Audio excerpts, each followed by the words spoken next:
Alright, so the CMF Phone 1 by Nothing has a bit of a confusing name, but its purpose is crystal clear. Whether you love it or hate it, this is one of the most intriguing new phones in the market right now. A few years back, Nothing introduced the idea of creating an average budget phone with a focus on software and design, and it kind of worked. Now, CMF, Nothing's budget sub-brand, is taking that idea further. This is a $200 Android phone that might not stand out specs-wise among other $200 Android phones, but it definitely stands out in terms of software and design. Let's start with the design because it's the most fascinating aspect of this phone. The CMF Phone 1 in black might seem ordinary at first glance with its flat sides, average bezels around the big AMOLED display, and dual cameras at the back. But then you notice two unique features: a dial at the bottom corner and several metal screws around the edges. This is because the plastic back is completely removable and available in several colors including black, orange, blue, and light blue with a greenish hue. This customizable back is pretty unique for any phone, especially at this price point. It reminds me of the Moto Maker days when you could customize your phone, but this is more flexible. Despite the removable back, the battery isn't removable, and the back feels cheap and flexible. However, once attached, it feels sturdy and allows you to change the phone's color, offering a convenient upsell for the company. The package includes an orange combo SIM ejector tool and a flathead screwdriver to remove the SIM card tray and screws to take off the back.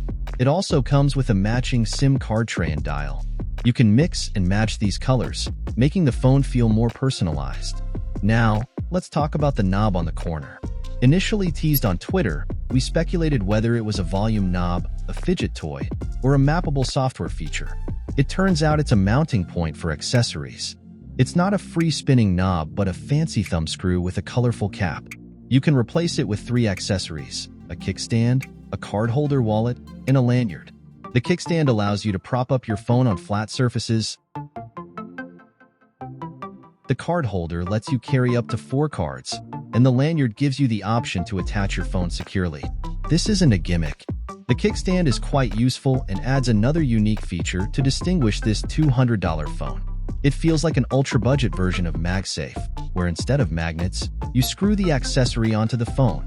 Interestingly, the magnet accessory, a plate that screws under the back for the wallet, has a familiar ring of magnets. It even works with MagSafe mounts. Although attaching and detaching these accessories involves several screws and tools, it's not something you do daily. However, it does add a layer of customization and functionality. When no accessory is attached, the dial protrudes just enough to prevent the phone from rocking on a flat surface, balancing with the camera bump. Well played, CMF. The hardware customizations are impressive, but what's it like to use this phone? After using the CMF Phone 1 for about a week, I can say it feels like using a Nothing phone, which is a compliment. It runs Nothing OS 2.6 and includes features like cloned apps, game mode, a one-handed pull-down gesture, and all the aesthetic touches of a Nothing phone. It's easy to forget this is an ultra-cheap phone because it performs smoothly for everyday tasks. The MediaTek Dimensity 7300 5G chip, paired with either 6 or 8 GB of RAM, powers this phone efficiently. The 5000 mAh battery offers solid battery life, although there's no wireless charging, and it supports up to 33 watts charging. The phone lacks NFC, has a cheap vibration motor, and a mono speaker that's easy to block. The optical underscreen fingerprint sensor is impressive for this price range, but can be slow.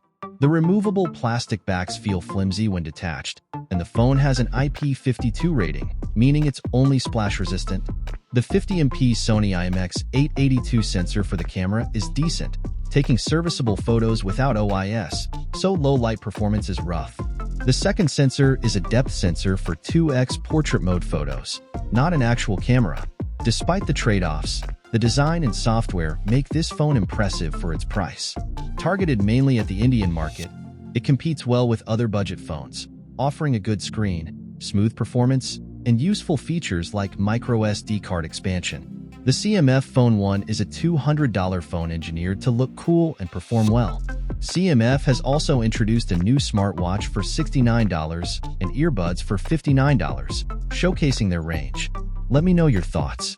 That's my review of the CMF Phone 1. Thanks for watching. Catch you in the next one.